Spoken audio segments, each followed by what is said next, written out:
But आज आपके father आपके साथ नहीं है, हाँ। राइट? कौन सा साल था वो जिस साल आपने अपने फादर को खोया था? 31 दिसंबर 2017।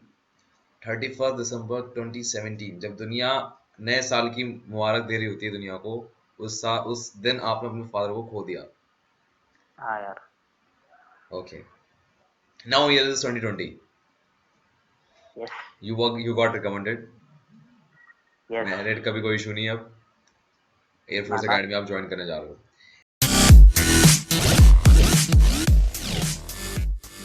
A very warm welcome to all of you to Self Selection Board, a one step towards uniform। मेरा नाम है शुभम वार्ष्णेय, जिनको आपने भी देखा हुआ है धीरज कुमार चौधरी। धीरज कुमार चौधरी अपने 4th अटेम्प्ट में जाकर रिकमेंड हुए हैं।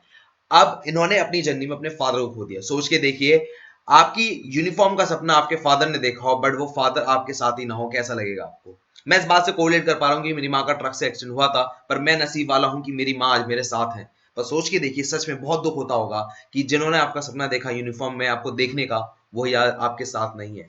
खैर, मैं आपको एक बात और बताऊंगा, आप बहुत ही ज्यादा आश्चर्य करेंगे। और आश्चर्य करने वाली बात यह है कि जब इनका फर्स्ट अटेम्प्ट था, वेरी फर्स्ट अटेम्प्ट, तभी इनके फादर आईसीयू में थे। इन्होंने ये जर्नी मुझे ईमेल आईडी में जाके बताई थी, वो थी selfselectionboard@gmail.com।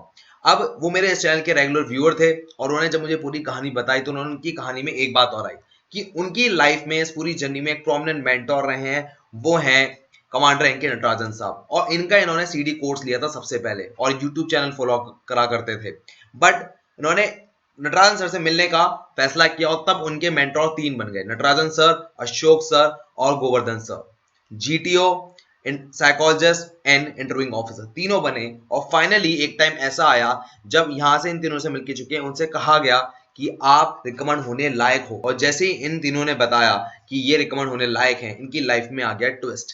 अब उम्मीद ये थी कि रिकमेंडेशन होगा, और रिकमेंडेशन हुआ भी, पर उसके बीच की कहानी क्या है वो आपको खुद धीरज जी बताएंगे। और मैंने इनकी पूरी नॉलेज उन्होंने आफ्पा में रहकर ली है, मैंने उस सबको एक्सट्रैक्ट किया और आपके सामने रख रहा हूं। जरा मेरी बात ध्यान से सुनिए। यहां से इस वीडियो को देखने के बाद आप धीरज से खुद भी बात कर सकते हैं। उनकी इंस्टाग्राम आईडी है धीरज चौधरी 0606, याद रखिए। और मैं यहाँ पर पूरी की पूरी नॉलेज आपके सामने एक्सट्रैक्ट कर रहा हूँ, जिन्होंने आज तक सीखा है, कहीं से भी सीखा है, वो सब आपके सामने रख रहा हूँ। So make sure you meet Dheeraj Chaudhary on personal, on Instagram channel. So मुलाकात करते हैं धीरज से। कैसे हैं भैया?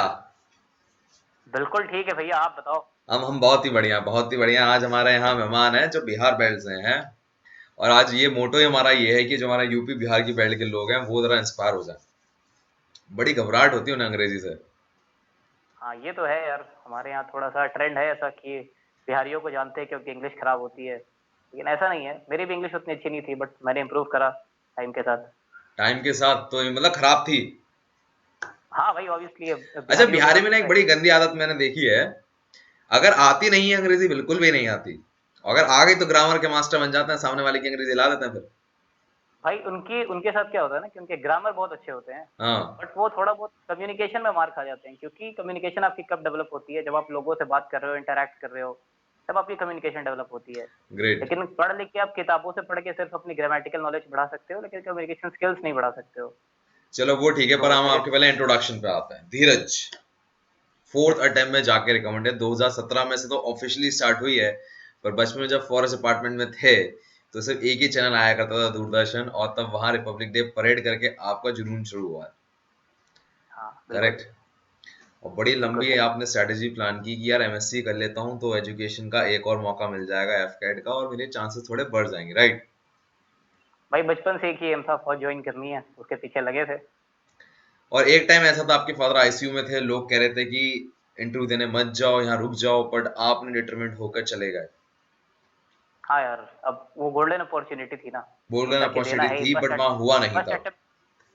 हाँ वो है, हुआ नहीं अलग बात है, लेकिन कोशिश तो हमने करी थी। कोशिश तो आपने की थी, बट हमेशा बैक ऑफ द माइंड एक चीज रहती होगी जब भी आप एसएसबी जाते होगे, क्योंकि कहीं ना कहीं आपके पास फैमिली का लोन था, बहन की दोनों बहनों की शादी हुई थी, और उस लोन को भी चुकाना था। फादर के टाइम में जो इंजरी हुई थी, मतलब जो उनको प्रॉब्लम हुई थी, उसका भी आपको चुकाना था। ये साल था आपका अराउंड 2017 के आसपास, जब आपके फादर को प्रॉब्लम हुई हाँ थी हाँ। किडनी की, राइट? और राइट। इन सब चीजों को लेते हुए आपको चलना था, और आप जैसे ही ग्रेजुएशन में पहुंचे थे अपने बीएससी फिजिक्स के, यू बिकेम फाइनेंशियली मतलब you become totally independent person जिसके ऊपर फाइनेंशियल डिपेंडेंसी फैमिली की भी है, राइट? हाँ बिल्कुल बिल्कुल। जरा ये कहानी समझाओ, वो माहौल था क्या? मतलब क्या चल क्या रहा था दिमाग में? मतलब एकदम से पूरी जिंदगी बदल गई। यार ये सीन था ना कि आपके पापा हॉस्पिटल में हैं, हाँ। और हम लोग जो है मिडिल क्लास फैमिली से बिलोंग करते हैं, और उस करेक्ट। टाइम पे आयुष्मान भारत और ये सब गवर्नमेंट की स्कीम्स थी नहीं। तो हम्म। जो आप इलाज करा रहे हो कैश में ही करा रहे हो, और हम्म। इंसान जो है थोड़ा सा कैजुअल होता है तो मेडिकल इंश्योरेंस वगैरह नहीं कराता है, तो हमने नहीं हाँ। कराई थी। तो जो चीजें चल रही थी, मैं भैया दीदी ये लोग मिलके मैनेज कर रहे थे। हम्म। तो उस टाइम पे फाइनेंशियल डिसबैलेंस आ जाता है, क्योंकि किडनी की ट्रीटमेंट बहुत महंगी होती है। हम 4-5 हॉस्पिटल्स में गए, कोलकाता में गए, वेलोर में गए, बैंगलोर गए ट्रीटमेंट कराने के लिए, लेकिन सक्सेसफुल नहीं हो पाया। बट स्टिल पैसे तो हर जगह लगते हैं ना, और उसकी मेडिसिन की कॉस्ट बहुत ज़्यादा होती है किडनी वाली। एक-एक इंजेक्शंस आते हैं जो 7-8 हज़ार के आते हैं। ये तो वो सब भी मैं फाइनेंशियली मैनेज कर रहा प्रॉब्लम हो था। गई मेरे भाई, पर दिमाग में क्या चल रहा था? I want to know what is the दिमाग में प्रॉब्लम। क्या चल रहा था यार कि कुछ करना है लाइफ में, कुछ बड़ा करना है, अपने एम को भी पूरा करना है, घर वालों को भी देखना है, और फौजी बनने का सपना है तो फौज तो ज्वाइन करनी है। पूरे डिटर्मिनेशन के साथ लगो और इसको क्लियर करो। यही चल ये रहा तो था दिमाग में। ये ओवरऑल बता रहा हूँ मेरे भाई, मैं वो स्पेन, आई थिंक आपको अगर किसी चीज ने निखारा होगा तो वो समय होगा। हाँ, रिस्पॉन्सिबिलिटीज नहीं दिखा रहा यार। इंसान के सामने जितने चैलेंजेस आते हैं ना, इंसान उतना डेवलप करता है, उतना सीखता है उनसे। हम्म। चैलेंजेस से जितना भागोगे तो कोई फायदा है नहीं। तुम्हें उसको सामने से टैकल करना होगा कि हाँ चलो जो आ रहा है ठीक है, देखेंगे, जो होगा देखा जाएगा। बट ओवरनाइट रिस्पॉन्सिबिलिटीज आ गई, ओवरनाइट। ओवरनाइट नहीं है यार, थोड़ा लंबे टाइम से आई, ऐसे नहीं है। किडनी की बीमारी जो है काफी लंबी चलती है, मतलब 2-3 साल 4 साल ऐसा चलता है। बट जब वो समय आया जब फादर को आईसीयू में एडमिट होना पड़ा, तब तो वो ओवरनाइट ही कहेंगे एक तरह से। हाँ कह सकते हो यार। वहाँ पे क्या होता है ना कि किडनी के टाइम पे अगर आप डायलिसिस कराते हो तो एक फेस्टुला का फॉर्मेशन होता है। हाँ। तो फेस्टुला को इंस्टॉल करने के लिए, लगाने के लिए ऑपरेशन करना पड़ता है। तो वो ऑपरेशन चल रहा था और मेरे पापा का पैर टूटा हुआ था ऑलरेडी। तो उस टाइम पे उनको लेके जाना ले आना सब बहुत प्रॉब्लम की बात थी। चलो वो, तो अब इसलिए सब। मैंने एक्चुअली आपसे डिटेल में इसलिए जानना चाहा just to make sure that what is the real problem, जिसे व्यूअर्स हमारे समझ सकें। बट आज आपके फादर आपके साथ नहीं है, हाँ। राइट? कौन सा साल था वो जिस साल आपने अपने फादर को खोया था? 31 दिसंबर 2017। 31 दिसंबर 2017, जब दुनिया नए साल की मुबारक दे रही होती है दुनिया को, उस दिन आपने अपने फादर को खो दिया। हाँ यार। Okay, now year is 2020, yes. You got recommended, yes. Married का भी कोई इशू नहीं है, अब ना एयरफोर्स ना। एकेडमी आप ज्वाइन करने जा रहे हो। मुझे एक बात बताओ, 2017 में जब पहली बार आप एसएसबी देने गए थे तो आपका एक एम था, एक टैगलाइन थी। वो टैगलाइन ये थी कि भैया अगर हम गए तो स्क्रीन हो गए तो ठीक, नहीं हुए तो स्क्रीन आउट होकर हम वापस आ जाएंगे और बनारस घूम लेंगे। करेक्ट हाँ ये तो था। सही है, बिल्कुल है सही ना? है। यही थी टोन। अब ये बताओ, जब तुम वहां गए तो तुम्हारे साथ तो उल्टा हो गया, तुम स्क्रीन हो गए। हाँ, क्योंकि करेक्ट। यार हमारे साथ क्या था कि मेरा एक फ्रेंड गया था जो हमारे क्लास का टॉपर हुआ करता था। तो वो जब गया था तो वो स्क्रीन आउट होके आ गया था। तो मैंने उससे हम्म। बात करी थी, तो उसने बोला कि यार ये बहुत टफ होता है, 90% लोग बाहर ही हो जाते हैं पहले दिन। तो मैं अपने आप को उस 10% में नहीं गिन के बाकी 90% में गिर रहा था। हम्म। लग रहा था कि यार ऐसे भी कोई तैयारी है नहीं, कुछ पढ़ा है नहीं, कुछ प्रिपेयर तो करा है नहीं। मैं तो हम्म। पापा के साथ ही था हॉस्पिटल में ही। तो बस दे के देखते हैं क्या है, जो भी होगा देखा जाएगा। तो बस ग्रेट। चला गया। Great great great. मैं आपको बार बार टोक रहा हूँ, मुझे माफ कर देना, बट यहाँ पर मैं आपको बार बार इसलिए टोक रहा हूँ क्योंकि मुझे आपकी कहानी आधी ही बतानी है व्यूअर्स को। रीजन ये है कि मैं यहाँ पर आपके उस समय को लेकर आना चाहूंगा। 2007 में आपको एसबी कोई नॉलेज नहीं। आपने जरा से अभी हिंट दिया कि आपके दोस्त से आपको नॉलेज मिली कि बहुत मुश्किल है, 10% के करीबन ही लोग अंदर जाते हैं, और आप पहले इंसान, मतलब पहले ही अटेम्प्ट में स्क्रीन हो गए, जिसको गोल्डन अटेम्प्ट कहा जाता है। अब यहाँ पर सीन क्या हो रहा है कि आप कभी भी अपने 4 अटेम्प्ट में स्क्रीन आउट नहीं हुए हैं। नहीं। सो व्हाट, क्या क्या रीजन रहा है वहां पर? क्योंकि आपने आई थिंक नटराजन सर की वीडियोस भी देखनी उस समय शुरू की थी, जो कि उस टाइम हाँ पॉपुलर हाँ नहीं थे तो दैट टाइम। हाँ, तो उस टाइम पे उतने लोग नटराजन सर को फॉलो नहीं करते थे। सर की एकेडमी भी नहीं थी, लेकिन सर का एक चैनल हुआ करता था, एएफपीए करके। हम्म। सर एक चैनल बनाते थे, मतलब चैनल तो बाद में आया, सर की वीडियोस पहले से आती थी। हम्म। तो जब मैं एसएसबी के लिए ऐसे ही सर्च कर रहा था तो सर की एक बहुत अच्छी टैगलाइन थी, मतलब वीडियो थी, जिसमें लिखा था कि how to narrate a story. Hmm. तो मैंने सर सर जिस तरह से 4-5 लाइन पहले 4-5 लाइन बोलते हैं, मैं वो चारों पांचों लाइन मैंने कॉपी पेस्ट कर दी हर एसएसबी में आज तक। मतलब उसमें सिर्फ मैं नंबर ऑफ कैरेक्टर्स चेंज करता हूँ, मूड चेंज करता हूँ, और एज जो है वो उनके दिखाता हूँ। बाकी जो सर का एक्सेंट होता है वो बिल्कुल मेरा एक्सेंट वैसा ही होता है। जरा आप उसको बोल के दिखाओगे एक बार?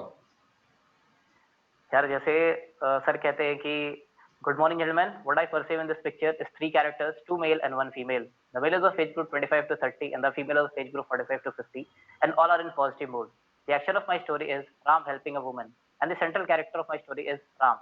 Ram is a young boy and उसके बाद जो भी मेरी जो स्टोरी भी होगी है, वो मैं ऐसे मैंने narrate आपसे करता हूँ. जानबूझ के बुलवाया। The way of the confidence, और ये जो चीज होती है जो इनिशियली देती है वो इंसान का मोरल बूस्ट कर देती है। एम आई राइट? हाँ, ये तो सही है, बिल्कुल सही है. और और अगर आप बात ये चीज जाने से पहले 4-5 बार प्रैक्टिस कर लेते हो तो फिर आप नरेशन में बिल्कुल परफेक्ट हो जाते हो. ठीक है, फेयर एनफ, बट 4 बार बंदा स्क्रीन में हो रहा है, खाली नरेशन पे डिपेंडेंट तो नहीं होगा। जैसे दुनिया ओआर कहती है, ओआर को इग्नोर कर देती है या जीडी को इग्नोर करती है। कई लोग आपने सुना भी होगा अपने टाइम पे, स्पेशली बनारस बोर्ड जो नहीं, इलाहाबाद के रिजेक्शन बोर्ड की तरह जाना जाता है। अरे यहाँ तो नरेशन की इंपॉर्टेंस है, यहाँ तो इस चीज की इंपॉर्टेंस है, यहाँ ओआर चेक ही नहीं होता। So what's your point of view on that? हाँ, सर की एक और वीडियो है, उसमें सर ने बोला है कि कभी भी जब जीडी में आप पार्टिसिपेट कर रहे हो तो आप जिस चीज पे लोग लड़ रहे हैं आपको उस चीज पे बात नहीं करनी. आप आगे बढ़ो, ग्रुप को फॉरवर्ड डायरेक्शन में ले जाओ ताकि आप कंक्लूजन की तरफ मूव कर सको. क्योंकि आपका मेन एम क्या है कि आपको पूरी ग्रुप स्टोरी को कंक्लूड करना है. तो उस हिसाब से आप ग्रुप को फॉरवर्ड डायरेक्शन में ले जाने की कोशिश करो. तो मैंने जनरली ऑब्जर्व करा है कि जब बच्चे जीडी में पार्टिसिपेट करते हैं, नरेशन के बाद सब एक ही चीज पे लड़ने लगते हैं कि एज ये है, मूड ये है, एज ये है, मूड ये है. कोई थीम की बात ही नहीं करता कि हाँ इस स्टोरी में ये हो सकता है या इसने अच्छा पॉइंट बोला, इसको ऐड करते हैं. मैं वो सम अप करने की कोशिश करता हूँ कि हाँ थीम ये है, नंबर कैरेक्टर्स आप लोगों ने डिसाइड कर लिया है, उनका एज इस तरह का है, मूड इस तरह का है, थीम ऐसी है, तो हम इसके अराउंड कुछ स्टोरी बना सकते हैं. और उसके बाद मैं अपने अगर किसी के पॉइंट मुझे अच्छे लगे तो मैं उनके पॉइंट ऐड करता हूँ कि just number this has given a very nice point, we can add this point also in the story and we can frame a story around it. भाई अब ये तो सुनने इस में तरह ऐसा लग से रहा है कि आपकी बात सब लोग सुन रहे हैं, बट ऐसा तो होता नहीं है जीडी में। जीडी में सब लोग एक साथ बोल या रहे हैं, सबको पॉइंट अपने एक साथ देने हैं। So what strategy now you apply over there? यार देखो, अगर तुम किसी के पॉइंट अप्रिशिएट करोगे ना तो वो बंदा तुम्हारे साथ अलाइन कर जाएगा. सबसे पहली चीज ये है. और कहीं ना कहीं पूरे ग्रुप को पता होता है कि किस बंदे की स्टोरी सबसे अच्छी है, क्योंकि सारे रिपीटर्स होते हैं तो उनको पता होता है कि हाँ इस बंदे की स्टोरी अच्छी है, ये गलत नहीं कह रहा है. तो अगर किसी की स्टोरी इलॉजिकल है तो आप उसको तो अप्रिशिएट नहीं करोगे कि हाँ इसकी स्टोरी को ग्रुप स्टोरी बना सकते हैं. लेकिन अगर किसी ने ढंग की स्टोरी लिखी है तो आप जरूर उसको बनाने की कोशिश करोगे और उसमें अपने वैल्यूएबल पॉइंट्स ऐड करो. जरूरी नहीं है कि आप अपनी स्टोरी चिपकाओ कि मेरी स्टोरी सही है, इसी को आप ग्रुप स्टोरी बनाओ, ऐसा नहीं है. अगर आपको किसी और की स्टोरी अच्छी लग रही है तो आप उसको अप्रिशिएट करो और अपने पॉइंट्स उसमें अडॉप्ट करो कि उसकी स्टोरी को और ज्यादा इनोवेटिव कैसे बना सकते हैं. और ज्यादा इनोवेटिव कैसे बना सकते हैं? ठीक है, fair enough, sounds very simple. ठीक है, बट कभी ऐसा हुआ है आपके साथ, आप बोल रहे हैं जीडी में, आपकी बात किसी ने काट दी हो? हाँ भाई, बहुत बार हुआ है, क्यों नहीं. लोग काटते हैं. अपना काम उनको टैकल करना नहीं है ना. अगर वो टैकल कर रहे हैं उसके बाद आप अपना अगला पॉइंट दे दो. सो जैसे अगर वो यू कोई रिमेन। कर रहे हैं, हाँ बताइए बताइए, क्या कह रहे हैं आप? जैसे अगर कोई आपके पॉइंट को काटने की कोशिश कर रहा है हाँ। तो आप उसको और एक ऐसे, अगर जैसे आपने बोला कि ये स्टोरी ऐसी है तो आप उसको एक लॉजिकल वे में सेटिस्फाई करो उसके पॉइंट को कि भाई तुम जो कह रहे हो तुम्हारी बात सही है लेकिन मेरी बात भी गलत नहीं है. ठीक है. ठीक है, बट कई लोग क्या करते हैं, वन टू वन बात करना शुरू कर देते हैं जीडी में। हाँ, तो उस टाइम पे क्या होता है कि जीटीओ देख रहा होता है कि ये बंदा बोलने की कोशिश कर रहा है, या साइक जो होते हैं वहां पे बैठ कोई देखते हैं कि ये बंदा बोलने की कोशिश कर रहा है, तो वो तुम्हारे ग्रुप को 2 पार्ट में डिवाइड कर देते हैं. पहले 8 लोग एक तरफ, दूसरे 8 लोग एक तरफ. अच्छा, मुझे एक ना कहानी याद आ रही है, I don't know how much you will able to correlate. मेरे साथ एक बंदा था, so that was a period of time when I got screen out very frequently. ठीक है, so he seems like an expert. अबे तू टेंशन मत ले, जब तू हल्ला वल्ला मचाई ना, लोग जीडी आधे में हो जाएगा उसका। ठीक है, एंड जैसे जीडी में आधा होगा और फिर बोलना, फिर तब चालू करना, उससे पहले एकदम शांत रहना। ठीक है, अब भाई साहब हुआ क्या, दूसरे ग्रुप में था वो। ठीक है, तो मेरा जीडी वीडी हो गया, सब हो गया, मैं बाहर आया। मैंने उससे पूछा, भाई तेरी जीडी कैसी रही? उसका मुंह लटका हुआ आया। मैंने, क्या हुआ, ग्रुप डिवाइड हुआ होगा और फिर तूने बोला होगा। मुझे लड़के बोला, अबे ग्रुप डिवाइड हुआ ही नहीं, लोग लड़ते ही रह गए, और मैं बाहर भेज दिया। सो जब ऐसी सिचुएशन भी हुई है कभी कि ग्रुप डिवाइड ही नहीं हुआ हो, and you have take care of these things. यार देखो, मैंने अभी वही बोला ना कि आपको ग्रुप क्या कर रहा है ये नहीं कर रहा है उससे आपको फर्क नहीं पड़ना चाहिए. आपको अपनी परफॉर्मेंस देखनी है कि मेरा काम क्या है. मेरा काम ये है कि मुझे कंक्लूजन की तरफ मूव करना है. बाकी लोग लड़ रहे हैं उनको लड़ने दो ना, आपको क्या फर्क पड़ता है. आप अपनी चीज को देखो कि आप क्या कर रहे हो, आपका कंट्रीब्यूशन क्या है ग्रुप के लिए. अब कोई अगर इलॉजिकल बात कर रहा है तो आप उससे बहस तो नहीं करोगे ना जीडी के टाइम पे बैठ के. सही बात है, गुड। नाउ मैं आपको एक और बात यहाँ बताता हूँ। स्क्रीनिंग पे, स्क्रीन पे हम ज्यादा बात कर रहे हैं क्योंकि आप मास्टर हैं उसके। ठीक है, एंड यहाँ पर मास्टर साहब से बात करेंगे। एक बात बताओ, जब पहले मैं स्क्रीनिंग से थोड़ा हटके आता हूँ, बिहारी और यूपी बेल्ट के लोगों के लिए क्या बोलना चाहोगे? भाई बोलना ये चाहेंगे कि जब हम कर सकते हैं तो कोई भी कर सकता है. ठीक है। एक बार हम भी भोजपुरी बिहार से एक्सेंट में हैं। बोल दो तो आई थिंक वो दिल से कनेक्ट हो जाएंगे। एक बार यही लाइन भोजपुरी जब एक्सेंट में बोल दो आप। जब जब हम कर सके नहीं तो केहू कर सकेला। आय हाय। सो अब ये बताओ, you belong to a middle class family and that person from just a video of Natarajan sir realized these things to how to do these things, ठीक है। अब यहाँ पर जब तुम गए वहां पर जीडी में हो रहा है, तुमने बोला कि वहां पर पॉइंट अपने लेकर आ रहे हो, बट यहाँ पर एक बात बताओ, सम पीपल एक्ट कि सबको देख रहे हैं, हाँ बहुत ध्यान से, बहुत अच्छा बोला, no to impress the GTO और इंटरव्यूइंग ऑफिसर और साइको वर्दिया, ये आप जेन्युइनली ऐसे देखते हो लोगों को, या जो एक्ट होता है वो वैसे ही, या ध्यान से सुनते हो हर किसी की स्टोरी? यार देखो, मेरी मेरी स्ट्रेटेजी क्या होती है, मैं भूल जाता हूँ कि वहाँ पे कोई साइक बैठा है, कोई जीटीओ बैठा है, कोई इंटरव्यू ऑफिसर बैठा है, ये मैं भूल जाता हूँ वहाँ पे अच्छा। स्क्रीनिंग के टाइम पे। हम्म। और एक नॉर्मल मेरा एक दिमाग में टारगेट होता है कि भाई अपने को स्टोरी मिली है, अपने को टाइम दिया गया है, ग्रुप को कंक्लूड करके कंक्लूजन की तरफ मूव करना है। मैं बार बार वही कह रहा हूँ कि अपने को जो मेन टारगेट अपना क्या है, वो है कि हमें ग्रुप स्टोरी के कंक्लूजन की तरफ जाना है। तो तुम उसको कैसे कर सकते हो, अगर किसी ने कुछ अच्छा पॉइंट बोला तो तुम उसके पॉइंट को अप्रिशिएट करोगे कि हाँ आपने ये अच्छा पॉइंट बोला है, और मैं इसमें अपना पॉइंट ये ऐड करना चाहता हूँ कि आप इस तरह से इसको और अच्छा कर सकते हो। ये जो तुम बोल रहे हो ना, ये जो तुमने नटालन सर से सीखा है, उसके अपोजिट दुनिया मानती है। पहला ये मानना है बी इनिशिएटर, 2-3 बार बोलना है, वो तो इन चीजों पे फोकस करता है। यार देखो, इनिशिएटिव जो लेते हैं ना वो उनके होते, उनको शायद ये लगता है कि जीडी में जितनी ज्यादा मैं बोलूंगा उतना ज्यादा मेरे सिलेक्शन के चांसेस है। तो वहाँ कितनी बार आप बोल रहे हो वो फर्क नहीं पड़ता, आप क्या बोल रहे हो उससे फर्क पड़ता है। तो आप कम ही बोल, जैसे मैं जीडी में 4 से 5 बार ही बोलता हूँ, बहुत ज्यादा नहीं बोलता कि हाँ स्टार्टिंग से एंड तक बोल रहा हूँ। लेकिन मैं जो भी बोलता हूँ वो ग्रुप को एक फॉरवर्ड डायरेक्शन में ले जाने के लिए होता है। ओके, जब आप ग्रुप में फॉरवर्ड ले जाने के लिए बोल रहे हैं, तो आई एम श्योर आपके साथ ऐसा हुआ होगा कि मेरे साथ ऐसा होता है जब मैं ग्रुप को फॉरवर्ड ले जाने की कोशिश करता हूँ, so they choose me as a narrator of the story. Obviously यार, हर बार यही होता है। हर बार यही होता है कि आपको चुना गया है। हाँ हाँ, ऐसा ही ग्रेट। होता है। अब अच्छा मान लो ये तो आपको चुना गया है, ठीक है, और ये ना हाँ बड़ा सॉलिड रीजन होता है, मतलब अगर एज आप स्टूडेंट या एस्पिरेंट देख रहे हैं, तो ये बड़ा ही गुड वो दिखाता है, शोकेस करता है कि यार मैं सच में सही डायरेक्शन में ले गया, वरना ये लोग मुझे चुनते नहीं। हाँ, and that's a very good feedback सही कि है। आपको अंदाजा वहां हो जाता है कि शायद मैं स्टूडेंट हो गया, 90% चांसेस तो है, अब इनकी नहीं, बुद्धि। ऐसा नहीं है सर। सर कहते हैं कि सिर्फ नरेशन से डिपेंडेंस कुछ नहीं होता, अगर हम्म। आपकी परफॉर्मेंस ओवरऑल मैटर करती है। आपकी स्टोरी कैसी है, आपने नरेशन कैसा करा, आपने जीडी कैसा करा, वो बस उसका एक कंक्लूजन पार्ट है कि हाँ चलो आपने जो करा है वो सही है, इसलिए लोग आपको अप्रिशिएट कर रहे हैं। ठीक है, सो नरेशन जीटी का मतलब कॉन्फिडेंस, चलो ठीक है, मैं यहाँ पर बोलता हूँ, फिर चलो यहाँ तक आप आगे पहुंच गए, ठीक। द मोमेंट आप यहाँ से बाहर निकले, ठीक है, सो यहाँ पर आपका नाम बोल दिया गया, चेस्ट नंबर, करेक्ट। अब मैं आपको वेरी फर्स्ट अटेम्प्ट पे लेके चलता हूँ, जहां पर आपको बिल्कुल अंदाजा नहीं था कि सेकंड डे में आप करना क्या है, जहां पर आप ये बात करके चले थे कि यहाँ से तो हम बनारस घूमने जा रहे हैं, ठीक है। सही है। और कॉन्ट्राडिक्टरी बात ये, जो पहला बोर्ड जिससे आप रिजेक्ट हुए हैं, उसी बोर्ड से आप आज रिकमेंड हुए हैं, हाँ बिल्कुल। करेक्ट। और इस एसएसबी में जाने से पहले आप ये सोच रहे थे कि यार यहाँ से तो वापस ही लौट के आना है, सीडीएस ओटी की तैयारी करते हैं, उसकी एसएसबी आनी, करेक्ट। बिल्कुल। ठीक है, चलिए, पहला टाइम नहीं समझ में आ रहा क्या हो रहा है, ठीक है, मैं सारी चीजों को छोड़ देता हूँ, psych GTO, I like to pin point over here interview, interview. ठीक है। मैं क्वेश्चन पुट कर रहा हूँ यहाँ पर, क्वेश्चन ये है कि जब आप आ रहे हैं इंटरव्यू देने के लिए, आईसीयू का आपको अंदाजा है कि मेरे फादर आईसीयू में है, वहां पर वो प्रॉब्लम में होंगे, तो मूवमेंट भी इमोशनल होगा। यार इमोशनली क्या है ना कि इंसान जब इन सारी चीजों से जूझता रहता है तो वो इमोशनली बहुत स्ट्रांग हो जाता है, तो एक मेरी पॉजिटिव क्वालिटी है, मैं इमोशनली बहुत स्ट्रांग हूँ। इमोशनली बहुत स्ट्रांग हो आप, ग्रेट, बट वहां पर हाँ ये सवाल आपके बीच में आया तो होगा ना, इंटरव्यू के हाँ बीच में? बिल्कुल, उन्होंने पूछा कि you think that you are determined to join the air force, armed forces, how how how you can you say that you are determined. Hmm. मैंने उस टाइम पे बोला था कि sir right now my father is in ICU, he is going for a kidney operation, and I am sitting in front of you and giving the SSB.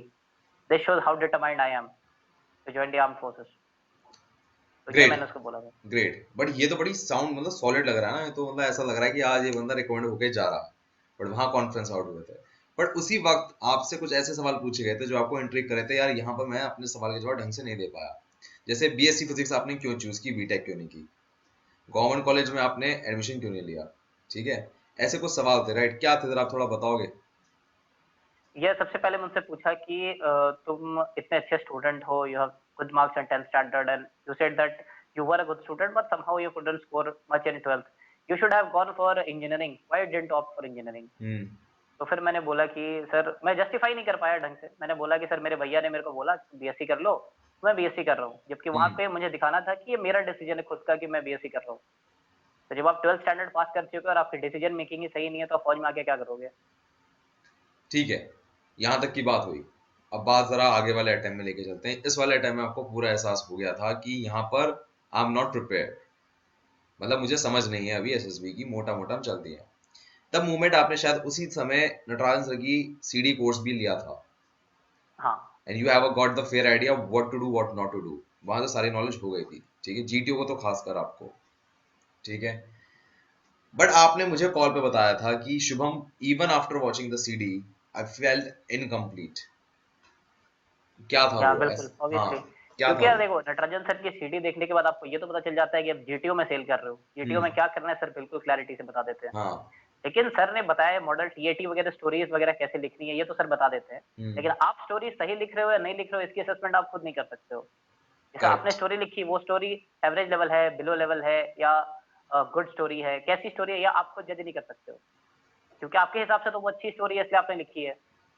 तो मेरे हिसाब से कहीं ना कहीं मैं साइकोलॉजी में मार खा रहा था उस टाइम पे। और दूसरी बात ये थी कि इंटरव्यू के टाइम पे मेरे को ये नहीं पता था कि मुझे क्या आंसर करना चाहिए, क्या नहीं करना चाहिए, क्या सही है, क्या गलत है। इंट्रोस्पेक्शन ये बहुत ज्यादा कमी थी मेरे में सेकंड अटेम्प्ट में, ऐसा मेरे को लगता है। ठीक है, ठीक। यहाँ तक की कहानी आगे बढ़ी, बट यहाँ पर आपको समझ में आ गई कि शायद साइक और उसमें है, जीटीओ का आपको अंदाजा हो गया। But you determine to meet Natarajan sir now, coaching develop नहीं हाँ, है। मतलब उसके बाद सर की सीडी देखने के बाद मेरे को ये मन में फीलिंग आ गई कि मेरे को सर से मिलना है एक बार। सब कोचिंग वगैरह या पढ़ना या नहीं पढ़ना, दैट डजंट मैटर। मेरे को सर से मिलना है एक बार, जानना है कि सर ये प्रोसेस क्या है और इसमें मैं कैसे सेल कर सकता हूँ। क्योंकि हमारे साथ झारखंड बिहार वाले लोगों के साथ प्रॉब्लम ये होती है ना कि हमारे पास कोई मेंटर्स नहीं होते। घर में भी लोग उतने ज्यादा एजुकेटेड नहीं होते, आर्म्ड फोर्सेस वाले बैकग्राउंड वाले बहुत कम लोग होते हैं जो बता सकते हैं। एसएसबी के बारे में हमारे यहाँ कहते हैं सशस्त्र सीमा बल। सर्विसेज सिलेक्शन बोर्ड कोई जानता ही नहीं है कि जानना ही क्या नहीं है। होता है। और अगर आप कहते हो कि आप इंटरव्यू देने जा रहे हो, तो सब ये सोचते हैं कि वो आईएएस वाली इंटरव्यू होती है, जाके बैठो आधे घंटे इंटरव्यू दो और वापस आ जाओ। तो मेरे को सर से मिलना था कि सर कैसे करे, क्या करे, सर गाइड करेंगे सही तरह से। तो फिर मेरे को बाद में पता चला कि सर की एकेडमी है खुद की, आर्म्ड फोर्सेस प्रिपरेटरी एकेडमी। तो फिर मैं वहाँ गया और मैं सर से मिला, सर की गाइडेंस ली। भाई ओके, मैं यहाँ पर आपको ब्रेक लेके चलता हूँ, मैं आपको वापस चलता हूँ। मैंने पहला जो सवाल आपके स्टार्टिंग में पूछा था कि आपके साथ इशू था इंग्लिश का, जो हर बिहारी और यूपी वाले बेल्ट का होता है, ठीक है। बिल्कुल बिल्कुल। पर ये इंग्लिश सुधारी कैसे है आपने? आपने अंदाजा दिया था यार बात देख, करके आप कुछ इम्प्रूवमेंट आता, राइट? हाँ हाँ बिल्कुल। तो इसके लिए मैंने क्या करा था कि मैं छोटे छोटे बच्चों को ट्यूशन पढ़ाता हूँ। अच्छा। तो तो मैंने उनसे इंग्लिश में कम्युनिकेट करना शुरू किया। बच्चे हंसते नहीं थे? हंसते थे, मतलब वो मेरा मजाक उड़ाते थे, मैं उनके मजाक उड़ाता था, क्योंकि यार सबकी इंग्लिश यहाँ पे वैसे ही है। हाँ। तो कभी वो, मतलब उनके साथ कम्युनिकेट करते करते उनको इंग्लिश में पढ़ाते पढ़ाते मैंने कोशिश करी। फिर over the period of time 6 महीने साल भर लगे, बट मेरी इंग्लिश परफेक्ट हो गई उसके बाद। ये तो गो फॉर विक्ट्री हो गई। मुझे थोड़ी तकलीफें बताओ। पहले तो शब्द ही नहीं आते होंगे हाँ यार, बच्चों वोकेबलरी को। तो बहुत लिमिटेड होती है हमारी। हाँ, फिर बच्चों को अगर इंग्लिश में भी डांट रहे हो, यू फूल, बस यहीं पे कहानी खत्म। करेक्ट। हाँ, नहीं नहीं, ये था, you are really an idiot. अच्छा। You are an idiot. फिर वहां से वोकैब की कहानी कहाँ से शुरू हुई? कई बार तो बेइज्जती भी हुई होगी। हाँ यार, ऑब्वियसली होती हैं, लेकिन अब अभी भी मेरी वोकेबलरी उतनी अच्छी नहीं है, बस मैं बोल लेता हूँ। अच्छा, पर कोई ऐसी बेइज्जती जो याद हो आपको आज भी? मैं मतलब किसी को पोक नहीं कर रहा हूँ आप आपके पास से, बट बिना नाम बताए आप कह दो, क्योंकि आई थिंक व्यूअर्स रिलेट कर पाएंगे। यार बहुत बार होता है कि इंसान कुछ कैसे कहते, कहना कुछ और चाहता है, कह कुछ और देता है। हाँ। तो ये मेरे साथ भी हुआ है। क्या था वो, कुछ याद है आपको ऐसा कुछ? यार अभी तो रिकॉल नहीं कर पा रहा हूँ मैं। कोई बात नहीं, रिकॉल आपको आ जाएगा थोड़ी देर बाद। मुझे मेरे साथ ऐसा हुआ था, मैंने एक वीडियो भी बनाई थी इस पे। हाँ मैं अपने मामा जी के साथ बैठा था, मतलब चाचा चाचा वाचा बैठे थे। भाई तो सेंटर में खड़ा कर दिया हमें। मामा आपने बता दिया इंग्लिश मीडियम से पढ़ता है, ठीक है। और उन्होंने टेस्ट लेना शुरू किया। वो थे एचएएल में बहुत बड़े इंजीनियर, रेपुटेड, मतलब ए ग्रेड जो ऑफिसर होते हैं वो, ठीक है, A1 क्लास ऑफिसर। अब वहां पर उन्होंने कहा ये हिंदी के सेंटेंस है, इंग्लिश में कन्वर्ट करके बता दो। घंटा कुछ नहीं हुआ। ये बताओ ये क्या होता है, ये बताओ ये क्या होता है। भाई साहब आंख से आंसू आ गए लिटरली, ठीक है, यार, रुला ये तो डाला। हमारे साथ भी होता है। जब गाँव हाँ। वाँव जाते हैं तो अरे ये इंग्लिश मीडियम में पढ़ते हैं, इनसे पूछो हाँ। इसका मतलब क्या होता है। हाँ। फिर आप बता नहीं पाते हो तो आपकी बेइज्जती होती है वहां पे। घंटा बेच, अच्छा वो बेइज्जती इतने बेशरम हो जाते हैं वहां पर, पूछते रहते हैं पूछते रहते हैं पूछते रहते हैं, जब तक प्रूफ ना करते तुम गधे हो तुम्हारा, चाहे खुद ना बिल्कुल आता हो बिल्कुल। तुम्हें। खैर चलो, यहाँ तक कि आपके साथ भी कहानी होगी, ये तो this is one of the most common thing, सभी के साथ होता है। So let's move a little forward. Now we are moving to the psych part. Our viewers can see the three pictures right now on the screen, and by watching the three pictures, they can see there are some difference. पहली picture जहाँ पर उन्हें accident दिख रहा है, दूसरी picture जिसमें सब एक्शन है, जिसपे आदमी ट्रैक पे काम कर रहे हैं, एंड थर्ड पिक्चर जिसमें बहुत ही लिटिल एक्शन है, जिसमें एक लेडी हमें बेंच पे बैठी दिख रही है, उसके सामने शायद एक पॉन्ड है और पीछे कुछ लोग हैं। हम्म। मैं पहली दो पिक्चर के बारे में बात नहीं करना चाहूंगा, मैंने बात की, मैं बात करना चाहूंगा सिर्फ थर्ड पिक्चर जो कि न्यूट्रल पिक्चर है, जिसमें हमें ये नहीं समझ में आ रहा है वहां पर हो क्या रहा है। तो जैसे न्यूट्रल पिक्चर में हम देख सकते हैं कि वहाँ पे सबसे पहली चीज थिएटिंग में हमें करनी है कि हमें थीम को ऑब्जर्व करना है कि वो कौन सा जगह है, लोग किस मूड में दिख रहे हैं, खुश दिख रहे हैं, उनके फेशियल एक्सप्रेशंस कैसे हैं, हाथ के एक्शंस कैसे हैं। तो उस इमेज में आप देख सकते हो कि एक लेडी कॉफी पी रही है बैठ के, सामने दो लोग बैठ के बात कर रहे हैं और इधर कुछ डक्स वगैरह नजर आ रहे हैं। यानी कि इस स्टोरी में कुछ निगेटिव तो है नहीं, मतलब कुछ एक्शन जो भी होगा वो रिलेटेड टू इमेज है, लेकिन ये न्यूट्रल पिक्चर है। हाँ तो कुछ भी आप स्टोरी लिख सकते हो, जैसे कि अगर मैं होता इस जगह पे तो मैं ये स्टोरी लिखता कि वो जनरली एक टूरिज्म ऑफिसर है जिसको कि एक एरिया, सर्टेन एरिया में टूरिज्म डेवलपमेंट का काम मिला है, एक छोटा मोटा पार्क डेवलप करने का काम मिला है। तो वो लोगों की टीम बनाती है, सिविल इंजीनियर्स को, आर्किटेक्ट्स को बुलाती है, प्लान करती है कि इस पार्क में मॉडल क्या क्या होगा, कहाँ पे लोगों की बैठने की जगह होगी, कहाँ पे कैफेटेरिया होगा, कहाँ पे फाउंटेन होगा, कहाँ पे पॉन्ड सा कुछ सीन होगा, उस तरह के कौन कौन से बर्ड्स होंगे, कौन कौन से और इनहैबिटेट्स को डाला जाएगा, कहाँ पे एक्वेरियम सेटअप किया जाएगा, इस तरह की चीजें वो प्लान करती है। लोकेशन पे विजिट करती है, हर कुछ को खुद ही मॉनिटर करती यहाँ है, पर एक मिनट सारी रोकता हूँ चीजों। रोकता हूँ, आप कहानी बता रहे हैं, मैं नहीं चाहता आप कहानी बताएं, रट लेंगे ये लोग, बहुत बुरे लोग हैं इस मामले में ये लोग, ठीक है। मैं ये जानना चाहता हूँ, जहां पर पहले वाली पिक्चर में लेकर आता हूँ जिसमें एक्सीडेंट दिख रहा है, क्लियर कट पता लग रहा है एक्शन हो क्या रहा है, कहानी बनाने में कोई दिक्कत नहीं आएगी, सिंपल सी बात है वहां पर, ठीक है। सेकंड पिक्चर है, ट्रैक का काम चल रहा है, सम कॉन्ट्रैक्ट का काम चल रहा होगा, वहां पर बन जाएगी। Now coming to third picture, आपको वहां पर स्ट्रेट फॉरवर्ड ये नहीं पता लग रहा कि वो टूरिज्म ऑफिसर है क्या है, आपको ये नहीं पता लग रहा कि वहां पर कंस्ट्रक्शन हुआ था या हो रहा है, आपको यहाँ पर ऐसा कुछ नहीं पता लग रहा, then why did you decide to make this story? यार ये आपकी इमेजिनेशन है ना कि आप किस तरह सोचते हो, ठीक है। मतलब ये आप वहाँ you are free to imagine anything in theatre. जैसे सर कहते हैं कि आपको इमेज देखनी है, क्या चल रहा है वहाँ पे, ये आपके थॉट्स के ऊपर है, कोई भी स्टोरी सही और गलत नहीं होती, ये एक बस आपकी मिनट, इमेजिनेशन यहाँ होती पर है। फिर टोकता हूँ मैं, नटराजन सर के टाइम पर जब आप अफ्वा में गए थे, वहां पर अशोक सर भी थे, नटराजन सर भी थे, और वहां पर गोवर्धन सर भी थे, तीनों के द्वारा आप पास हुए थे, उन्होंने कहा था you are a potential candidate to get recommended, right. अब यहाँ पर कहानी में लेकर आता हूँ, जब अशोक सर ने आपको चेक कर दिया तो आई एम श्योर उन्होंने एक चीज आपको सिखाई होगी, पहले क्या हुआ था, अब क्या हो रहा है, अब क्या होने जा रहा है, आगे क्या होगा, मतलब अब ये तीन जो ब्रैकेट्स हैं जो मैंने अभी आपके सामने रखे हैं, उनका इस्तेमाल आपने कहीं इसी पिक्चर में यूज करा आपने? बिल्कुल। जैसे जरा सर थोड़ा सा। कहते हैं कि सर कहते हैं कि सर कभी स्टोरीज आपको रटवाते नहीं है, हाँ ये आपको अच्छी में ये बात है, होता है कि वो हाँ। कभी रटवाते नहीं है। हाँ। एक इमेज देखो, उसके बाद सर कहते हैं कि अच्छा किसको क्या आइडिया आ रहा है बताओ। हम्म। जिसको जो आइडिया आ रहा है, अगर तुम्हारे आइडिया सही है तो सर बोलेंगे किया, your idea is good, improve, include some action. अगर कुछ इसमें एक्शन की कमी है तो सर बोलेंगे कि इसमें और एक्शन बढ़ा सकते हो। हम्म। क्या बढ़ा सकते हो ये सोचना आपका काम है, वो सर नहीं बताएंगे आपको। नहीं, वो तो सर की हैबिट बता दी आपने, मैं इस पिक्चर के बता रहा हूँ कि सर की ये जो एक लाइन है, पहले क्या हुआ था, अब क्या हो रहा है, अब आगे क्या होने जा रहा है, इसका इस्तेमाल करके आपने ये कैसे पिक्चर पर स्टोरी बनाई है? जैसे मैंने देखा कि वहां पे एक बंदी बैठी हुई है और हाँ। कॉफी पी रही है, हाँ। तो मैंने सोचा कि यार अगर ये बहुत रिलैक्स मूड में है, तो इंसान रिलैक्स मूड में कब होता है, जब वो कुछ काम, उसका कोई काम पूरा हो गया होता है, कुछ टारगेट्स होते हैं जो वो अचीव कर चुका होता है, उसके बाद वो ऐसे रिलैक्स मोड में होता है। हाँ करेक्ट। हाँ, और ये पार्क का सीन है, तो जाहिर सी बात है कि वो अगर कुछ ऐसी अथॉरिटी वाला काम उसने करा होगा, इसलिए वो उस जगह बैठ के एंजॉय कर रही है। अच्छा, हाँ, ये मेरी ये सोच के मैंने ये कहानी बनाई इसके ऊपर। ये कहानी सोच के आपने कहानी बनाई, now that's a very great thing you told, now that's a very clear. Okay, now let's move forward, जहां से जरा कहानी हम आते हैं आपके उन पन्नों पे जब आपने आफा गए, तो आपको वो एक्टिविटीज करने का मौका मिला जो आपको कहीं नहीं मिलता, बिल्कुल। उसकी इंपॉर्टेंस समझाओ यार, why it's so important, you said it's really important, it's really good to have, आफा में वो होती है। यार देखो वो क्या होता है ना कि हमारे जैसे जो लोग हैं, झारखंड बिहार वाले, इनको उतना ज़्यादा एक्सपोजर मिल नहीं पाता कि आप ट्रैकिंग करो, रॉक क्लाइंबिंग करो, माउंटेनियरिंग करो, और उसके बाद वहाँ पे रिवर क्रॉसिंग की एक्टिविटीज़ होती हैं, वहाँ पे आशीष सर हैं जो सारी चीज़ें कराते हैं। तो यार वो एक्सपोजर मिलता है हम जैसे बच्चों को, जो देख सकते हैं कि हाँ, लाइफ में और भी पढ़ाई-लिखाई के अलावा और भी चीज़ें हैं जो इंसान कर सकता है। फौज में जो आपको लाइफ टाइम करनी है। तो ये सारी चीज़ें, एक्सपोज़र बहुत ज़रूरी होता है इंसान के लाइफ में। इसलिए AFPA इस सब चीज़ों के, मतलब पढ़ाई के अलावा भी आपको बहुत अच्छा है। जैसे वहाँ पे स्विमिंग, मैंने AFPA में जाके स्विमिंग सीखी है। उससे पहले मेरे को स्विमिंग आती नहीं थी। अच्छा, आफ्पा में जाके स्विमिंग थी, उससे पहले आती नहीं थी, बट यू हाँ, हाँ। Give these activities reference also in your SSB, right? या obviously if I have done them I should give ना। हाँ, यू शुड गिव, राइट। सो यहाँ पर मैं आपकी कहानी को थोड़ा वापस लाता हूँ।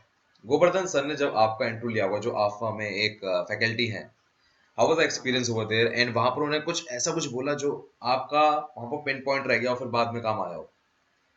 सर ने सिर्फ ये बोला मेरे को, मेरा इंटरव्यू जैसे नॉर्मली चलता है, उस टाइम में हाँ। मैं जस्ट मैंने ग्रेजुएशन कंप्लीट करा था, उसके बाद मैं AFPA चला गया था।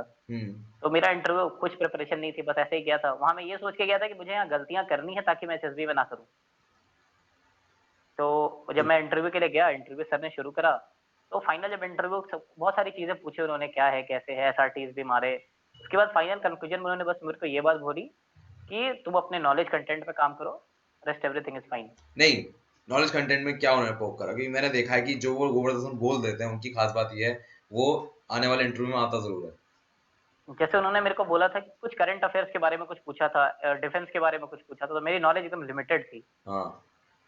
जैसे मैं बता नहीं पाया था कि डिफेंस के कमांड्स कहाँ-कहाँ पे हैं, अच्छा। कितने तरह के एयरक्राफ्ट हैं, ये सब मैं बता नहीं पाया था उनको। ओके। तो ये उन्होंने बोला कि अपना नॉलेज बढ़ाओ और बाकी rest everything is fine. Just everything is fine, ठीक है। बट यहाँ पर जब आपका लास्ट इंटरव्यू हुआ, जब फाइनल फोर्थ अटेम्प्ट पर, वहां पर जब हम पहुंचे तो वहां पर आपका 1.5 घंटे इंटरव्यू चला, बिल्कुल। करेक्ट? अब ये 1.5 घंटे के इंटरव्यू की अगर जर्नी चले तो आप अंदर गए, वहां पहुंचे, और वहां पर आपने ह्यूमर का तक का इस्तेमाल हो गया था, राइट? वो कहानी जाननी है मेरे को, व्हाट इज दैट स्टोरी? मैं गया, बैठा तो सर ने पूछा कि so Dheeraj you are looking very handsome. Hmm. मैंने बोला थैंक यू सर। फिर बैठा, उसके बाद पूछा कि फिर पूछा कहाँ से आ रहे हो? नहीं नहीं नहीं मैंने नहीं, बताया यू आर कि looking very handsome, how many girlfriend do you have, right? Yes. Yeah. So you are looking very handsome. Now the girls want to talk to him. Insta ID तो दिख ही रही है, ठीक? अब ये बताओ मेरे को, you are looking very handsome. How many girlfriend do you have? How did you answer it? Sir, I simply said कि sir I don't have any girlfriend right now. I'm completely oriented towards my career. After getting recommended from here, I'll definitely have one. You definitely have one. So अब बना ली? नहीं यार, अभी नहीं बनाई। अब तो अभी रिकमेंड हो एकेडमी गए, आप जानी है, क्या उसके सोच बाद रहे थे? देखते हैं। क्या? एकेडमी के बाद देखते हैं, एकेडमी जाने के बाद देखते हैं यार। अकेडमी जाने के बाद तो लड़कियां कहाँ दिखेंगी? वहां तो लड़कियां भी लड़के जैसे दिखती हैं। चलो, wish you all the best for that. आप अपने हिसाब से थैंक देखना यू। वहां पर, एंड शादी का कार्ड बस भेज देना, I wish to get that. मेरे इतना वाला जरूर बिल्कुल, है, बिल्कुल, ठीक है? बिल्कुल, ओके। बिल्कुल। सो वहां पर आपसे पूछा गया how many girlfriend do you have, you counted? नहीं सर, अभी नहीं है, रिकाउंट होने के बाद बनाएंगे। अभी उसमें भी पोस्टपोन कर दिया आपने, अकेडमी में जाके बनाएंगे। Next, what is next? Next फिर पूछा जर्नी वगैरह के बारे में, पूछा कैसी रही। उसके बाद एक सीआईक्यू आया, कंप्लीट सीआईक्यू जो आता है, रैपिड फायर। एजुकेशन वाला। हाँ। हाँ, रैपिड फायर जिसको सीआईक्यू कहते हैं। हम्म। वो एक पूरी कंप्लीट क्वेश्चन थी, 14-15, मतलब 7-8 क्वेश्चन उसमें थे। हाँ। तो मैंने वो फिंगर्स पे काउंट कर ली कि क्या क्या क्वेश्चन थे, कैसे कैसे, और 4-5 अटेम्प्ट देने के बाद तो आप ऑलरेडी हैबिचुएटेड हो जाते हो कि क्या क्या क्वेश्चन आएंगे, आपको पहले से पता होता है। जुबान पर रट जाता मैंने, है, राइट? हाँ, इंसान रट जाता है। सिर्फ सिर्फ वहाँ पे आपको ये करना होता है कि वो सीक्वेंस से कौन से क्वेश्चन आगे हैं, कौन से क्वेश्चन पीछे हैं, ये आपको दिमाग में रखना पड़ता है। तो आपने तो 4 बार इंटरव्यू देने के बावजूद भी उस इंटरव्यू में ये कह दिया, sir I think if I forget something please tell me, right? आपने बोला था। हाँ, 4 बार दे चुके हैं इंटरव्यू, एक गोवर्धन सर हाँ, 5। बिल्कुल। फिर इसका आपको लगा तो नहीं यार, नेगेटिव इम्पैक्ट होगा? नहीं यार, नेगेटिव इम्पैक्ट क्या होता है, ये जनरल सी चीजें कि इंसान भूल ही जाता है। हाँ। तो अच्छा। इसका कोई नेगेटिव इम्पैक्ट ऐसा कुछ नहीं होता। ग्रेट। अगर आपको ग्रेट। नहीं याद है तो आप कुछ कर नहीं सकते हो। अब हाँ। आप भूल ही चुके हो तो आप एक बार पूछ लो कि हाँ सर, अगर मैं कुछ भूल रहा हूँ तो बताओ। तो ठीक बहुत है। पोलाइट बंदे होते हैं, वो बिल्कुल बता देते हैं कि हाँ आपने ये नहीं बताया, ये बता दो। ठीक है। यहाँ तक की हो गई। अभी आपके साले साहब जिन जो आपको बुलाते हैं, उन्होंने आपसे एक बात कही थी, आपका बारे में आपके लिए फूल बिछा रखे हैं, राइट? वो हाँ। क्या कहानी बताई थी आपने इंटरव्यू में? यार, मुझसे पूछा कि तुम्हें अपने ब्रदर इन लॉ में सबसे अच्छी बात क्या लगती है? हम्म। तो मैंने बोला कि वो बहुत फन लविंग है, बहुत फनी है। हम्म।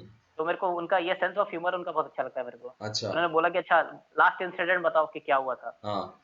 मैंने बोला सर अभी मैं बनारस से आ रहा था, तो रांची से मेरी जमशेदपुर से रांची आया और रांची से बनारस गया। तो जब मैं जमशेदपुर से रांची पहुंचा था तो 7 बजे बस की टाइमिंग थी और 7:30 बजे मैं पहुंचा था।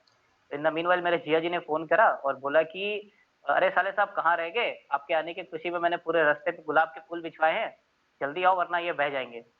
हवा चल रही है तेज़, ये उड़ जाएँगे सारे फूल। तो जब मैं उतरा वहाँ पे, मैंने पूछा कि जिया जी फूल कहाँ गए? तो उन्होंने कहा कि अरे देखा नहीं हवा कितनी तेज़ चल रही है, सारे फूल तो उड़ गए। ओके, द तो सेम ये मैंने स्टोरी। बताया। अब हाँ, भी तो लाफ्टर वो में भी आ गए हँसने लगे जैसे फिर। मैं, जी हाँ, जैसे हम मुस्कुरा रहे हैं, राइट। बट यहाँ से कहानी जरा और लेकर आता हूँ मैं आगे।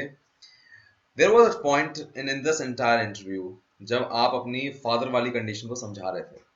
आपने मेरा एक इंटरव्यू देखा था, एसएसबी पर्सन इंटरव्यू, अभी व्यूअर्स देख भी पा रहे हैं, और वहां पर आपने रिलेट किया था कि शुभम की कहानी तो सेम है जो मेरी कहानी है, इसकी मदर का भी एक्सीडेंट हुआ था उसी समय जिस समय मेरे फादर का एक किडनी का डायग्नोस चल रहा था। And that period of time you, हाँ बताइए बताइए आप क्या कह रहे हैं। प्रॉब्लम ये थी कि उस इससे पहले तक, इस अटेम्प्ट से पहले तक मेरे को ये लगता था कि अगर मैं ये सारी चीजें बताऊंगा तो उनको शायद ये ना लग जाए कि मैं एक्सक्यूज देने की कोशिश कर रहा हूँ और अपने फादर की ट्रीटमेंट वगैरह जो चल रही थी उसका मैं एक फायदा उठाने की कोशिश कर रहा हूँ।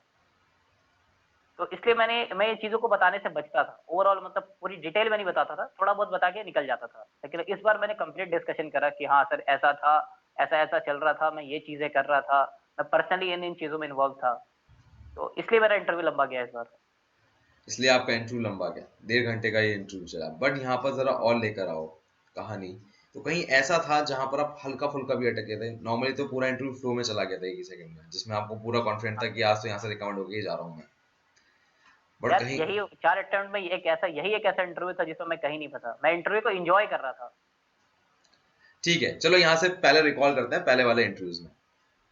आपको कई बार फंसाया गया है और वो बताया गया है कि आपके भाई या बाप या दोस्त आपके बारे में क्या सोचते हैं, या उनकी अकॉर्डिंग टू यू उनकी वीकनेसेस क्या है, और इस सवाल में आप फंस गए थे। बिल्कुल। क्या था वो सवाल? यार उन्होंने पूछा कि तुम्हारे दोस्त तुम्हें क्या चेंज करना चाहते हैं? हाँ फिर? मैंने बोला सर मैं पंक्चुअल नहीं हूँ, तो बहुत ज़्यादा डिले करता हूँ किसी भी चीज़ में। अगर मेरे को जाना है कहीं हम्म। तो आधे घंटे मेरे दोस्त आके मेरा वेट करते हैं, तो ये चीज़ हाँ। उनको पसंद नहीं आता। तो ये वो मेरे भी चेंज करना चाहते हैं। हम्म। बाद में पता लगा कि यार आप फौज के इंटरव्यू में जा रहे हो और आप ये बोलोगे कि आप पंक्चुअल नहीं हो, तो ये तो गलत बात है।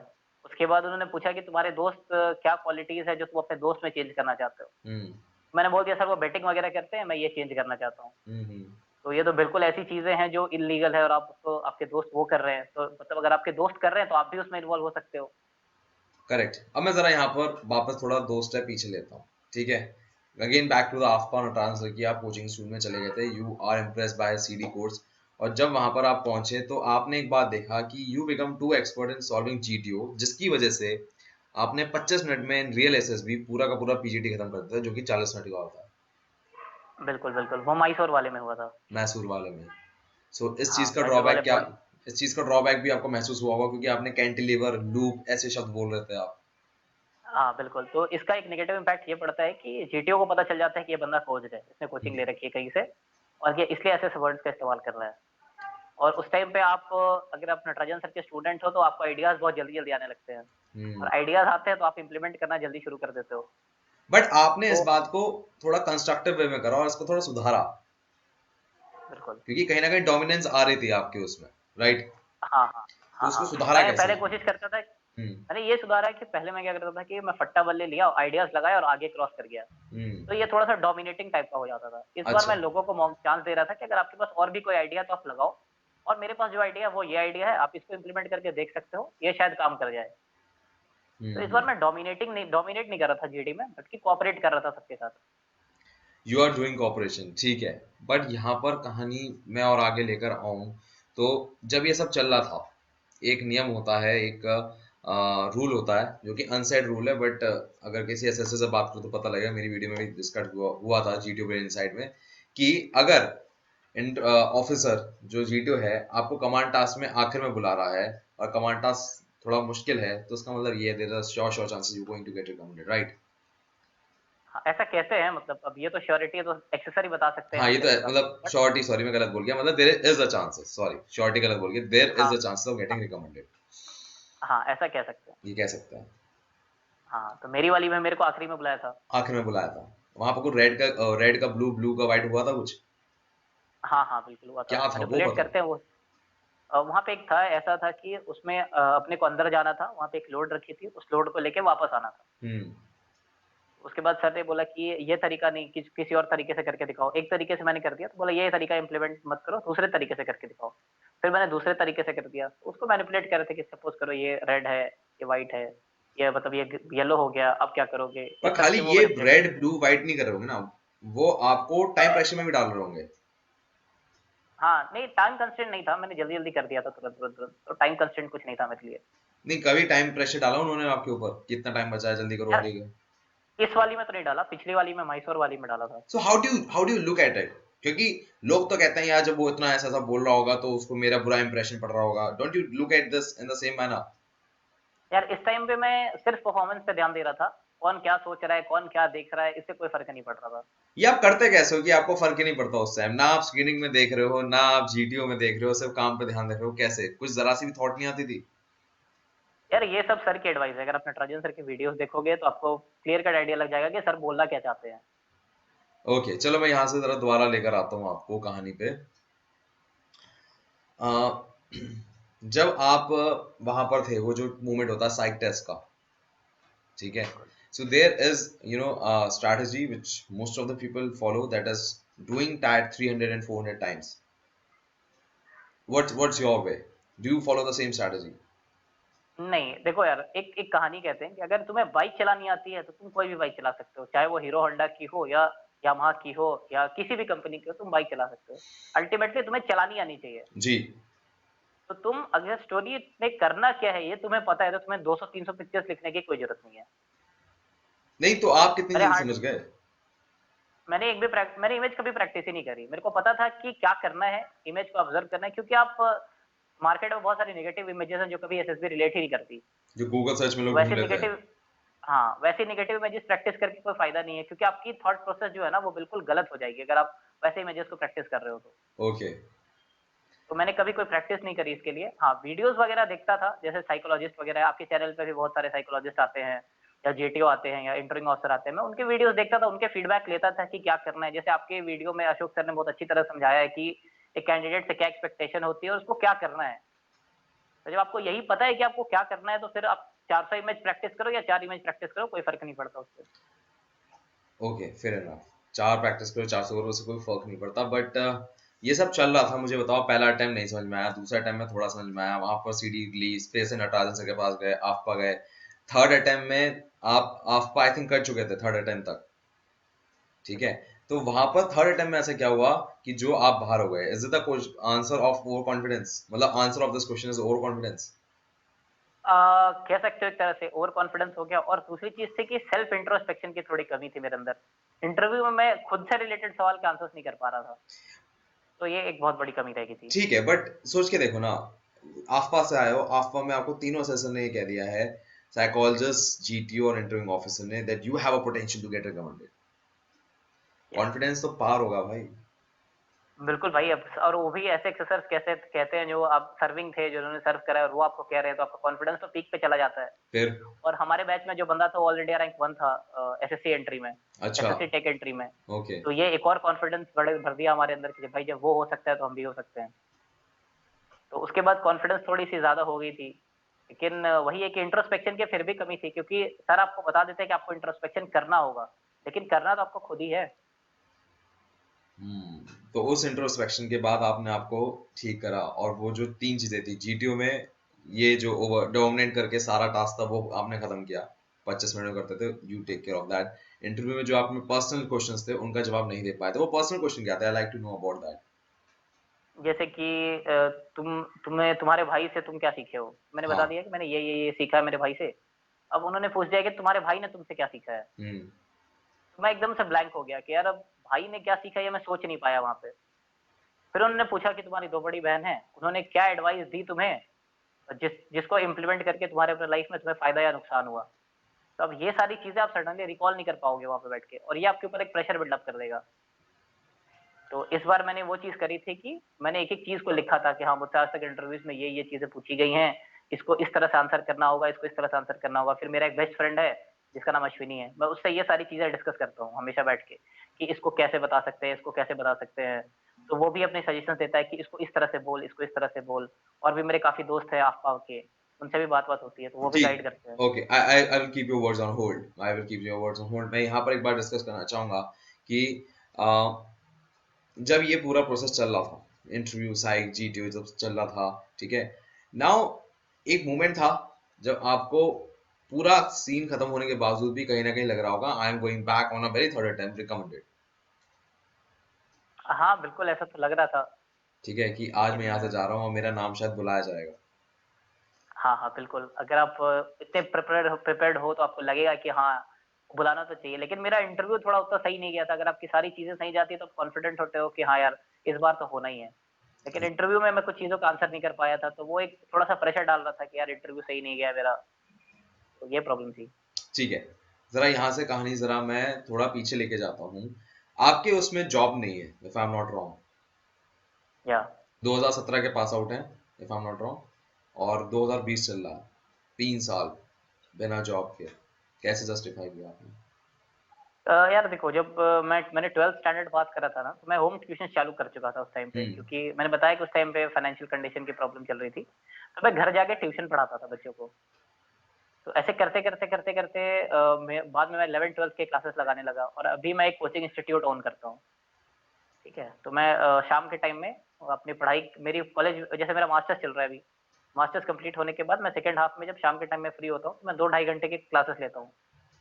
तो उस टाइम पे मेरे पास काफ़ी स्टूडेंट्स हैं, तो मेरी इनकम अभी लगभग अच्छी है, बढ़िया इनकम है, मतलब कोई दिक्कत नहीं है। तो मैं ये पीआईक्यू फॉर्म में लिखता हूँ, तो वो जस्टिफाई हो जाता है कि आप मतलब बेरोज़गार नहीं बैठे हो। हाँ, मेरे पास जॉब नहीं है, बट इसका मतलब ये नहीं कि मैं कमा नहीं रहा हूँ। मेरे पास अल्टरनेट वेज़ हैं पैसे कमाने के। ऑल्टरनेट वेज हैं कमाने के, पर एक बात बताओ, suppose there are some students जहां पर इनके पास जॉब नहीं होगी, they look it as a very negative thing, so it यार शुड ये बी। तो बताइए आप क्या यार कहना ये तो चाहेंगे? नेगेटिव है कि अगर आप एडल्ट हो और आप अभी भी अपनी फैमिली से पैसे ले रहे हो, तो ये थोड़ी गलत चीज़ है। लेकिन अगर इंसान चाहे तो बहुत कुछ कर सकता है। अगर आप घर पे बैठे ही हो, अगर कुछ नहीं कर रहे हो, तो आप शाम में 1 आध घंटे निकालो, किसी को पढ़ाओ जाके बच्चों को। आप उसमें 2 ही 3,000 निकालो, अपने ही खर्च निकालो, वो बड़ी बात नहीं कि आपको कोई फैमिली सपोर्ट करने को कह रहा है।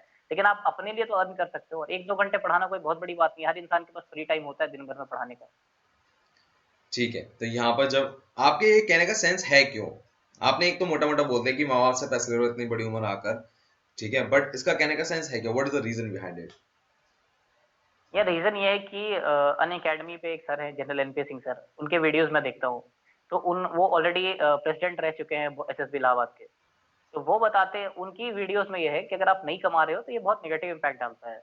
इसलिए आप कुछ तो करो, ऐसी चीज़ें करो कि अगर जॉब वॉब नहीं है, तो कुछ भी ऐसा करो जिससे आप अर्न कर रहे हो। तो वो आपकी रेस्पॉन्सिबिलिटी, सेंस ऑफ रेस्पॉन्सिबिलिटी बढ़ा देता है अपनी तरफ, एम आई राइट? बिल्कुल, बिल्कुल, ठीक है, बिल्कुल। ये सारी कहानी हो गई, ये सारी कहानी हो गई, but you said when we on a call that I like to watch your videos for a very long time, करीबन 1 डेढ़ साल से देख रहे हो आप, so when you said that I am also responsible, I couldn't believe that. That's not possible according to me. Neither I'm a recommending candidate nor I'm an assessor. So for sure, the some assessor words has helped you. So who are those assessor? एक तो Ashok sir है, और कौन? Ashok sir हैं, Natarajan sir हैं, Chakrapani sir हैं, और एक और आईओ थे, उनका नाम मेरे को याद नहीं आ रहा, उनकी भी वीडियोज़ आपने डाली हैं। हम्म। मेजर जनरल वाकुनी सर हैं, उनकी वीडियोज़ आपने डाली हैं। तो मैं आपके चैनल को काफ़ी लंबे टाइम से फॉलो करता हूँ, और आप जो भी क्वेश्चन सक्सेसर से पूछते हुए, हर कैंडिडेट के मन में कहीं न कहीं होती है कि यार इसको किस तरह से आंसर करें, इसको किस तरह से टैकल करें। तो आप जो भी चीज़ें बताते हो, जैसे हॉबीज़ इंटरेस्ट के बारे में आपने बहुत कुछ पूछा है, तो उस पे भी बहुत लोगों को डाउट होता है कि हॉबी क्या है, इंटरेस्ट क्या है, इसको कैसे लिखें, क्या डेवलप करें, नहीं करें। तो मेरे लाइफ में ये है कि आप रिकमेंडेड कैंडिडेट्स के भी फीडबैक लेते हो, तो जो ऑलरेडी जो बंदा सक्सेसफुल हुआ है बहुत अटेम्प्ट्स के बाद, उसको पता होता है कि उसने क्या-क्या इंट्रोस्पेक्शन करी है। तो मैं हमेशा वीडियोज़ देखता था। तो आपको पता नहीं है, लेकिन आप बहुत ज़्यादा कंट्रीब्यूट कर रहे हो, हालाँकि उन बंदों के लिए जो एस्पायर करते हैं डिफेंस फोर्सेस को जॉइन करना, और जिनके पास गाइडेंस की कमी है। तो आप ऐसा बहुत अच्छा इनिशिएटिव है आपका, एंड आई रियली अप्रिशिएट नहीं इट। यार, वो that's a very kind words of yours, या आपने बहुत बड़ी बात करी, जब मैं भी जाता हूँ मुझे सुनने को बहुत मिलता है, बट मैं यहाँ पर एक बात कहना चाहूंगा सीरियसली, इट्स जब आपको हेल्प कर रहा है, इट्स अ प्लेजर, मतलब बहुत ज्यादा खुशी मिलती है कि मैंने मोटो ये था। बट मुझे एक बात बताओ, यहाँ पर मैं लीग से दूसरी साइड जा रहा हूँ, कोचिंग को दूसरी तरह से देखा जाता है, that's it's a money making machine, coaching आप भी चलाते हो, but how did you get so trusted on AFPA? There are large number of coaching are there right now in industry. Why did you choose after यार all that? Sir की सबसे पहले मैंने बोला ना, मैंने सर की वीडियोस देखी थी, तो सर ने जो भी चीजें बताई सीडी कोर्स में, बिल्कुल वो एकदम जेन्युइन थी। सर ने कुछ एक्स्ट्रा सुपरमैन वाला कुछ नहीं समझाया था। बिल्कुल जो एक एक्सपेक्टेशन होती है कैंडिडेट से, सर ने बोला था कि हमें एवरेज बंदे चाहिए, बहुत ज्यादा इंटेलिजेंट और बहुत ज्यादा डल नहीं चाहिए, एक एवरेज बंदे चाहिए। तो हम एवरेज लोग हैं। तो सर की एक एक बात जो उस वीडियो में है वो बहुत रिलेटेबल है। अगर आप उसको सीरियसली देखोगे, मैंने सर की वीडियोस देखी थी, बहुत रिलेटेबल है। तो उस चीजों से मैं बहुत ज्यादा इंस्पायर हो गया था, और मैं अपनी स्क्रीनिंग का क्रेडिट हमेशा सर को ही देता हूँ कि सर के वीडियोस देख के ही मैं आज तक कभी स्क्रीन आउट नहीं हुआ। तो ये एक बहुत बड़ा बात है। तो मैं, मेरे साथ था कि सर के पास ही जाना है और कहीं जाना नहीं है। सर के पास जाना है और कहीं जाना नहीं। Okay, now all that happened, now I like to recall you back that moment जब आप फोर्थ अटेम्प्ट में रिकमेंड हुए और डिप्टी साहब जो हैं वो आए, उन्होंने आपका नाम बोला, तो आपकी आंखें नम हो गई थी, बिल्कुल। राइट? सर के शब्द सुनाई देते रिकमेंड सुनने के बाद, राइट? हाँ हाँ बिल्कुल। वो मोमेंट समझाओ यार जरा। यार हमारे ग्रुप में सारे लोग बैठे थे, तो सर आए और उन्होंने चेस्ट नंबर अनाउंस करना शुरू किया। हम्म। तो जब मेरा चेस्ट नंबर आया, तो उसके बाद सर ने बोला कि this candidate have been recommended. और जैसे ही मैं आया, मेरा नाम अनाउंस हुआ, यार मेरे आंख में तो आंसू आ गए बिल्कुल। फिर हमें बुलाया गया और मैं सोच रहा था कि यार कितनी मेहनत है, इतने अटेम्प्ट हो गए, इस बार भी कहीं, मतलब उस टाइम पे जब रिजल्ट से पहले दिमाग में ये चल रहा होता है कि यार कहीं इस बार भी वापस ना जाना पड़े, वो लड़का के कि यार नहीं हुआ, फिर अगले अटेम्प्ट के लिए तैयार करो खुद को। तो ये कहीं ना कहीं चल रहा था। लेकिन मेरी कॉन्फ्रेंस बहुत लंबी चली थी, तो एक कहीं ना कहीं पॉजिटिव वाइब भी थी। मैंने सुन रखा था पहले भी कि जिसकी कॉन्फ्रेंस लंबी चलती, कॉन्फ्रेंस से पहले ज्यादा लंबा वेट कराते हैं, उनके रिकमेंडेशन के चांसेस बहुत ज्यादा होते हैं। तो मुझे करीब 25-30 मिनट वेट करा दिया था बाहर। तो कहीं ना कहीं पॉजिटिव थिंकिंग भी थी कि हाँ यार इस बार इंटरव्यू भी सही हुआ है, जीटीओ भी सही हुआ है, साइक भी सही हुआ है, इस बार रिकमेंड होने के चांसेस हैं। और फाइनली जब मेरा नाम अनाउंस हुआ, तो सारी मेहनत नजर आ रही थी कि यार इतने अटेम्प्ट हो गए, इतने साल से लगे थे, फाइनली मेहनत काम आई और सक्सीड कर गए। ये चल रहा था दिमाग में। ये बताओ, नाउ जब हम स्ट्रगल में होते हैं तो एक व्यू पॉइंट अलग होता है, और जब आप रिकमेंड हो जाते हो तो एक व्यू पॉइंट अलग होता है। तो what you like to say to those people who are right now preparing for the armed forces? देखो यार, मैं सिर्फ यही बोलना चाहता हूँ कि मैं बिल्कुल एवरेज टाइप का बंदा हूँ, ठीक है। बहुत ज्यादा इंटेलेक्ट नहीं हूँ, बहुत ज्यादा रिच फैमिली से बिलोंग नहीं करता, एक लोअर मिडिल क्लास फैमिली से बिलोंग करता हूँ, जिसने हमेशा अपने रिस्पॉन्सिबिलिटीज अच्छी तरह से निभाई है। तो अगर आप अपने लाइफ में चेंजेस लाने की कोशिश करोगे, और आप ये चीज आपको इंटरव्यू में बहुत ज्यादा हेल्प करेगा। जैसे मैंने अपने लाइफ में जितने चैलेंजेस फेस करे, मैंने सारे चैलेंजेस इंटरव्यू ऑफिसर को बताया कि सर मेरे लाइफ में ये चैलेंजेस थी, मैंने उसको इस तरह से ओवरकम किया। तो अगर आप किसी चीज के पीछे लगे रहोगे तो वो हो जाएगा, बिल्कुल होगा। जैसे मेरे फोर्थ अटेम्प्ट में था, तो मैंने कभी हार नहीं मानी, था कि यार जाना है तो इसी में जाना है और कहीं नहीं जाना। तो आप लगे हुए हो तो आप जरूर सक्सेसफुल होगे, क्योंकि मैं अगर सक्सेसफुल हो सकता हूँ तो कोई भी सक्सेसफुल हो सकता है। That's a great word man. And now जो बिहार और यूपी बेल्ट के लोग हैं उनके लिए तो ये बहुत बड़ी बात है, या आपने बहुत बड़ी इंस्पिरेशन क्रिएट यार कर दी है, राइट? हाँ यार, थैंक क्योंकि यू। थोड़ा डरते हैं यार हमारे यहाँ के बंदे की, इंग्लिश तो बहुत टफ होती है, उसमें कम्युनिकेशन स्किल अगर अच्छी नहीं है तो आपको बाहर, आप बाहर कर दिया जाओगे। यार ऐसा कुछ नहीं होता, आपके पास मौका है, आप डेवलप करो, आप जाओ, अगर आप में पोटेंशियल है तो आपको वहां सेलेक्ट किया जाएगा। Great, and that those words are really great. And thank you so much for your lovely words, brother. Thank you so much. Jai Hind. जय हिंद। मैं उनको रोज सोचता हूँ, मैं उनको रोज सोचता हूँ, वो है